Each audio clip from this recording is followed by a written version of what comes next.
రామోజీరావు గారి ఆయన మృతి వార్త తెలియజేశారు. చాలా దిగ్భ్రాంతిని కలిగించింది, చాలా బాధ కలిగింది. ఎందుకంటే నేనేం కోరుకున్నానంటే ప్రమాణ స్వీకారం తర్వాత వచ్చి వారికి కలవాలని అనుకున్నాను. ఆ పాపం ఆయన ఎంత ఇబ్బంది పెట్టారు ప్రభుత్వాలు గత దశాబ్దన్నర కాలంలో. పాపం ఆయన ఎన్ని తట్టుకొని ప్రజలకి చైతన్యం చేసి ఆయన అండగా నిలబడ్డారు.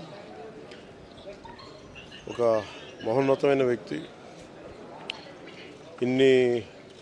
ఇప్పుడు ఆంధ్రప్రదేశ్లో కానీ భారతదేశంలో ఎక్కడైనా సరే, ముఖ్యంగా ఆంధ్రప్రదేశ్ తెలంగాణకు సంబంధించి తెలుగు రాష్ట్రాల్లో ఏ జర్నలిస్ట్ ఉన్నా అది ఈనాడు స్కూల్ ఆఫ్ జర్నలిజం నుంచి వచ్చే రూట్స్ దానికి ఉంటాయి.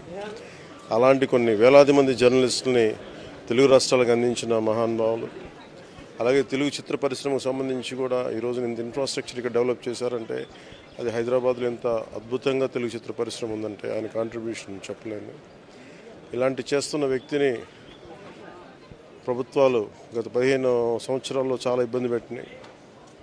వాటన్నిటినీ తట్టుకొని ఆయన్ని ఇబ్బంది పెట్టిన ప్రభుత్వాలు ఈరోజు లేవు. ఆ విజయం ఆయనకి తెలియజేయాలని అనుకున్నాం, చేసి లోపల దురదృష్టం ఇలా జరిగిపోయింది. వారి కుటుంబానికి, ప్రతి ఒక్కరి కుటుంబ సభ్యులకి, అలాగే ఈనాడు గ్రూప్ ఆఫ్ కంపెనీస్ వారందరికీ కూడా నా జనసేన తరపు నుంచి, నా తరపు నుంచి వారికి నా సంతాపం తెలియజేస్తాను.